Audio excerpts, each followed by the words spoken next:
जय भोले जी की। जय बाबा बर्फानी, भूखे को भोजन प्यासे को पानी। जय बाबा बर्फानी। माँ पार्वती ने भगवान शिव से अमर कथा सुनाने के लिए कहा तो प्रभु ने कहा, ठीक है देवी, मैं आपको आज अमर कथा सुनाऊंगा, परंतु उसके कुछ नियमों का पालन करना पड़ेगा। अमर कथा के दौरान आपको एक क्षण के लिए भी सोना नहीं है और बीच बीच में हुंकार भरता रहना है, ताकि मुझे आभास रहे कि आप कथा सुन रही हैं, क्योंकि मेरे नेत्र भी उस क्षण बंद रहेंगे। तो माँ पार्वती ने कहा, ठीक है स्वामी, मैं ऐसा ही करूँगी। भगवान शंकर ने माता पार्वती से एकांत और गुप्त स्थान पर अमर कथा सुनाने को कहा, जिससे कि अमर कथा कोई अन्य जीव ना सुन सके, क्योंकि जो भी इस अमर कथा को सुन लेता है वो अमर हो जाता है। इसके पश्चात शिवजी देवी पार्वती को अमर कथा कहने एकांत में ले गए। पुराणों में कहा जाता है कि शिवजी देवी पार्वती को अमरनाथ गुफा में ले गए और अपनी साधना की अमर कथा सुनाई थी, जिसे हम अमरत्व कहते हैं।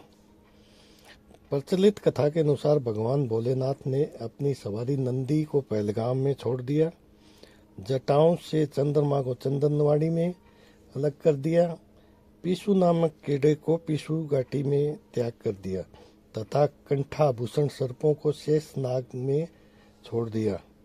गंगा जी को पंचतरणी में छोड़ा। इस प्रकार महादेव ने जीवनदायिनी पांचों तत्वों को अपने से अलग कर दिया। इसके बाद माँ पार्वती को सहदे उन्हें गुप्त गुफा में प्रवेश किया और अमर कथा माँ पार्वती को सुनाने लगे। पर कथा सुनते सुनते देवी पार्वती को नींद आने लगी और वह सो गई, जिसका शिवजी को पता नहीं चला। भगवान शिव अमर होने की कथा सुनाते रहे। उस समय दो सफ़ेद कबूतर शिवजी से कथा सुन रहे थे और बीच बीच में गूं गूं गूं की आवाज़ निकाल रहे थे। शिवजी को लग रहा था कि देवी पार्वती कथा सुन रही है और बीच बीच में हुंकार भर रही है। इस तरह दोनों कबूतर पूरी कथा सुन रहे थे। कथा समाप्त होने पर शिवजी का ध्यान देवी पार्वती की ओर गया तो वह गहरी निद्रा में सो रही थी। तो फिर हुंकार कौन भर रहा था? अचानक महादेव की दृष्टि अमर कथा सुनते उन दोनों कबूतरों पर पड़ी तो शिवजी क्रोधित हो गए और उन्हें मारने के लिए आगे बढ़े और बोले, मेरे क्रोध से कोई नहीं बचा सकता तुम्हें दंड अवश्य मिलेगा। अचानक माँ पार्वती की आंखें खुली तो माता ने कहा, प्रभु, इन दोनों का कोई दोष नहीं है, मैं गहरी निद्रा में सो गई थी। मैंने आपके आदेश का पालन नहीं किया, इसलिए इन्होंने को क्षमा कर दीजिए। भगवान शिव जानते थे कि अनजाने ही सही पर कबूतरों ने अमर कथा सुन लिया था और इसलिए दोनों कबूतर अमर हो चुके हैं।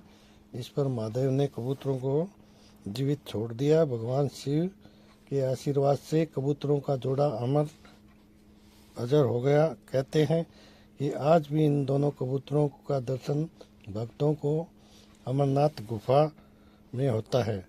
तब से गुफा अमर कथा की साक्षी हो गई। इस गुफा का नाम अमर गुफा हो गया।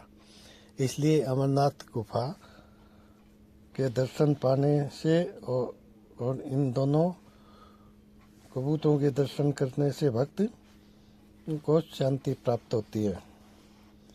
अमरनाथ गुफा का नाम अमर कथा सुनने के बाद अमरनाथ नाम से प्रसिद्ध हो गया। जय भोले जी की। जय बाबा बर्फानी, भूखे को भोजन प्यासे को